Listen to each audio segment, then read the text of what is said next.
बोलना सीखें। बोलना बहुत जरूरी है क्योंकि बोलना ही वो वाहिद हुनर और सबसे पहला कामयाबी का उसूल है जो आपको तैयार करता है और आपको इस काबिल बनाता है कि आप अपनी बात पूरी दुनिया को और लोगों को समझा सकें, सुना सकें और उन्हें कायल कर सकें। अगर आप बोलेंगे नहीं तो लोग आपकी बात को सुनेंगे कैसे, समझेंगे कैसे, आपसे कायल कैसे होंगे और किस तरीके से आप जो चीज बेचना चाहते हैं या जिस चीज पे उन्हें कन्विंस करना चाहते हैं ये कैसे मुमकिन होगा। बोले बगैर ये चीज मुमकिन नहीं है। अब सवाल यह है कि हर शख्स कहता है कि बोलना कोई हुनर कैसे हो गया, कोई स्किल कैसे हो गया। स्पीकिंग पावर तो कुदरती तौर पे बाय बर्थ इंसान को मिलती है और जो लोग बोल नहीं सकते यानी गूंगे होते हैं या उन्हें बोलने में दुश्वारी का सामना होता है तो उनके लिए भी आज के दौर में मुआलिज मौजूद हैं या फिर उन्हें उस कंडीशन में शामिल कर लिया जाता है जिन्हें नॉर्मल लोगों में तस्वुर नहीं किया जाता। लेकिन जो नॉर्मल लोग हैं, जो कि आबादी के हिसाब से आपको 97% लोग मिलते हैं,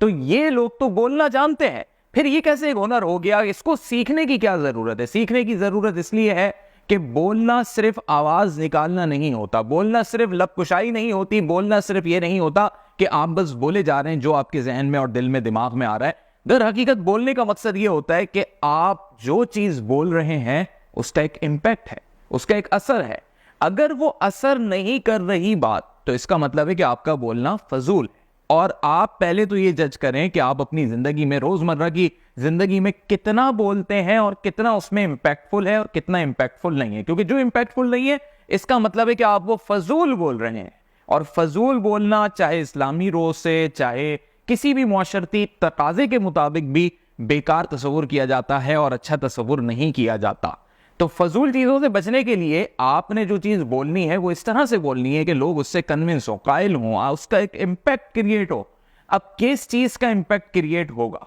देखिए, अक्सर आप ये सोचते हैं कि छोटे बच्चे ने ऐसी बात कह दी जो बड़े बड़े नहीं कर सके। ये क्यों कहते हैं आप? इसलिए कहते हैं क्योंकि उस बच्चे ने उस महफिल, उस मौके पे ऐसी कोई बात, ऐसा कोई जुमला अदा कर दिया होता है कि वो लोग एकदम पहले तो ये हैरान रह जाते हैं कि इतना छोटा बच्चा इतनी बड़ी बात कैसे कर गया।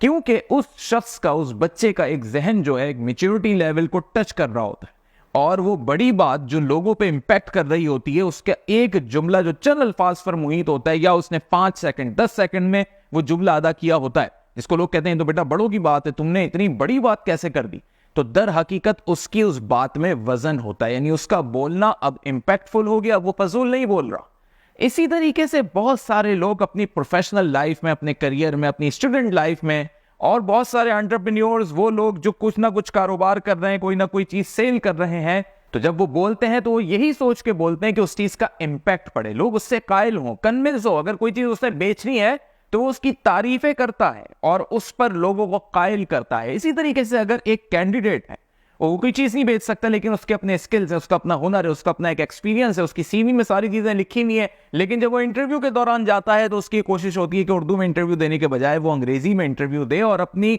स्पीकिंग पावर से अपने आप को प्रेजेंटेबल जाहिर करे और कंपनी के लिए एक बेहतरीन, मुनासिब और सबसे अच्छा कैंडिडेट साबित करे। ये बोलना ही उसका सबसे इंपॉर्टेंट फैक्टर होता है। लेकिन बहुत सारे लोग नहीं बोलते। क्यों नहीं बोलते? क्योंकि उन्हें हेजिटेशन होती है, उनको ये मालूम नहीं होता, उन्हें एक डर और खौफ होता है। वो ये समझते हैं कि हम बोलेंगे तो हमारे कई राजों से पर्दा उड़ जाएगा, हमारे तलफ़्फ़ुज़ से पर्दा उड़ जाएगा, हमारी नॉलेज से पर्दा उड़ जाएगा और ये भी लोगों को पता लग जाएगा कि मैं कितने पानी में हूं।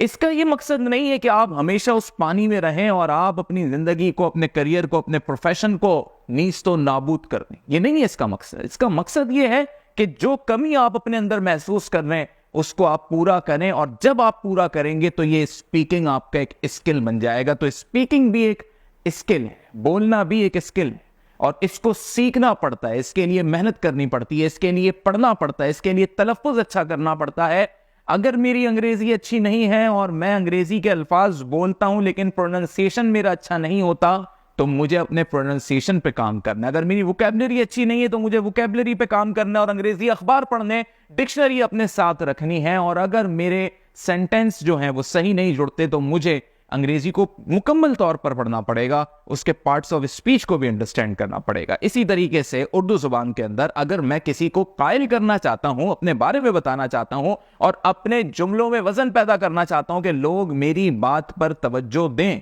तो मुझे उर्दू के अंदर भी सेम यही फॉर्मूला लगाना पड़ेगा। वही वोकैबुलरी मुझे उर्दू की लुगत चाहिए होगी, उसका तलफ़्फ़ुज़ चाहिए होगा, और मैं तलफ़्फ़ुज़ से, और उर्दू ज़ुबान की अपनी एक शाइस्तगी है कि ये ज़ुबान लोगों को अपनी तरफ खींचती है, सुनने वालों को अपनी तरफ बुलाती है अगर आप अच्छे अल्फाज का इस्तेमाल करेंगे। सबसे इंपॉर्टेंट फैक्टर इस बोलने में पता है क्या यार? वो है आपकी आवाज़।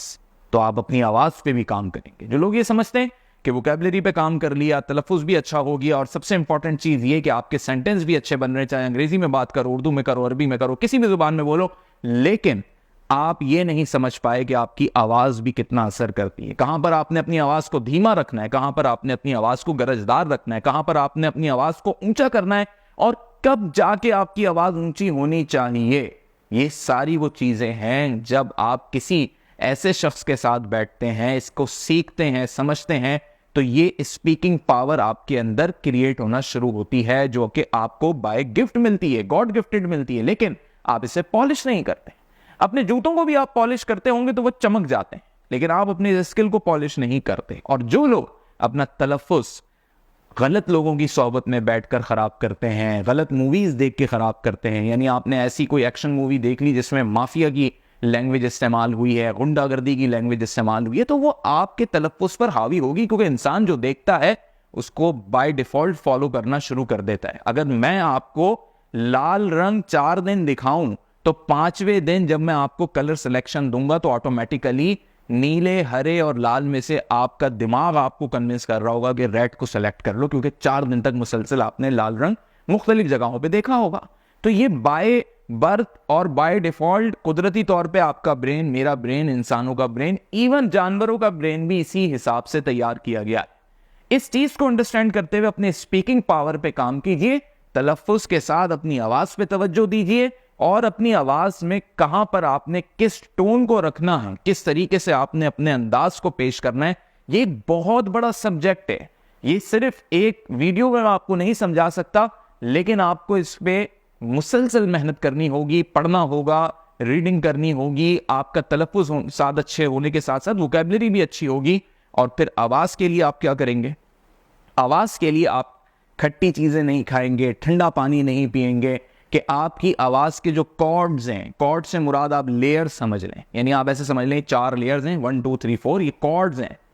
किस कॉर्ड पे आपकी आवाज आपने खुद सेट करनी है, ये तब आपको पता लगेगा जब आप ठंडा पानी नहीं पिएंगे, खट्टा नहीं खाएंगे, और सबसे इंपॉर्टेंट चीज ये कि सुबह उठने के बाद आप गरारे करेंगे, यानी गर्म पानी के आप गरारे कह लीजिए। और सबसे अच्छी चीज जो हमें इस्लाम में मिलती है कि हम सुबह उठें और नमाज पढ़ें, तो ऑटोमेटिकली वजू की सूरत में जो है हमें प्रैक्टिस मिल जाती है। तो अगर आप ये प्रैक्टिस करेंगे तो ऑटोमेटिकली आपकी आवाज के कॉर्ड्स आपके काबू में आएंगे, और इसके लिए आपको किसी मौसीकार के पास जाने की जरूरत नहीं, क्योंकि आपने कोई म्यूजिशियन या गायक नहीं बनना, लेकिन आपके ये बोलने के स्किल्स ऐसे हों कि फिर आप लोगों को अपनी आवाज से, अपनी बात से, अपने बोलने से कन्विंस कर सकें। और बिला फजूल बोलेंगे, और अगर आप ये समझते हैं कि शाउट होके बोल लेते हैं, लाउड होके बोल लेते हैं, और सबसे इंपॉर्टेंट ये कि बस आप बोलते जाते हैं, बोलते जाते हैं, बोलते जाते हैं, इसका मकसद नहीं है कि आपकी हर बात में इंपैक्ट है, आपके हर जुमले का इंपैक्ट क्रिएट हो रहा है, बल्कि आप हो सकता है कि अपने आप को डीवैल्यू कर रहे हो ज्यादा बोल के। तो ये भी जज करना जरूरी है कि कहां बोलना है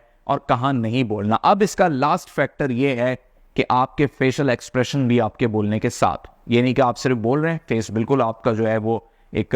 स्मूथ हुआ है, कोई एक्सप्रेशन नहीं है, एक्सप्रेशन लेस आपका फेस है, तो ये गलत होगा, क्योंकि उस इंपैक्ट के अंदर वो चीज जो 100% काम कर सकती थी, जो आपका पोस्टर, जेस्चर, हाथ हिलाना, आपके फेस एक्सप्रेशन, आपकी आईब्रोज ऊपर करना, ये सारी चीजें सपोर्टिंग रोल प्ले कर सकती थी, लेकिन आपने अपनी स्पीकिंग पावर के स्किल्स पे कभी तवज्जो नहीं दी, और इस वजह से आपने अपने इस चीज को कभी अंडरस्टैंड ही नहीं किया कि ये चीजें जो कुदरत ने मुझे दी नहीं है, मुफ्त में मिली नहीं है, मेरा हिस्सा है, मेरे जिस्म का हिस्सा है, मैं अगर इनको यूटिलाइज कर लूं तो लोग मुझसे कन्विंस होने लगेंगे, फिर जो चीज चाहूंगा मैं सेल कर दूंगा, जो चीज चाहूंगा, जिस जगह चाहूंगा मेरी जॉब लग जाएगी, जिस जगह चाहूंगा मैं प्रोजेक्ट हासिल कर लूंगा, जिस जगह चाहूंगा मैं इन्वेस्टर को राग़िब कर लूंगा, और जहां मैं चाहूंगा लोग मुझसे, मेरी बात से कन्विंस होंगे, एटलीस्ट डिबेट करेंगे मुझसे। और डिबेट फिर वही शख्स करता है जिसके पास आपके लिए रद्दे दलाइल हो, जिसके पास आपकी बात को निगेट करने के लिए, उसे रद्द करने के लिए, रिजेक्ट करने के लिए उसके पास भी पॉइंट्स हो। तो ये चीज, ये हुनर वैसे तो यूनिवर्सिटीज में स्पीच और डेक्लेमेशन और डिबेट के जो स्टूडेंट्स होते हैं या सोसाइटीज होती हैं उनको वहां सिखाया जाता है बाकायदा,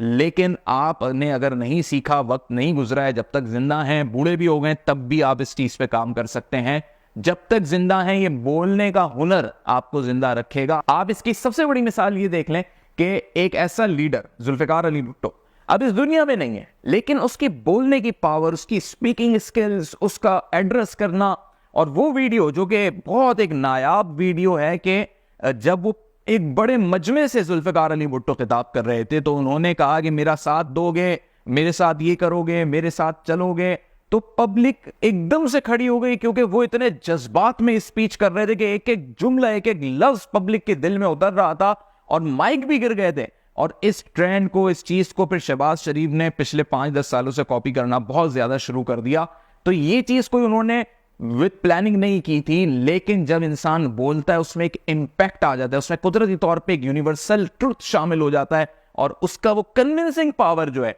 वो उसको क्रिएट कर लेती है, उसको अपनी तरफ यकजा कर लेती है। कैसे कर लेती है, इसमें फिर एक और चीज शामिल होती है जो नेक्स्ट वीडियो में आपको मिलेगी, और वो नेक्स्ट वीडियो होगी यकीन से मुताल्लिक।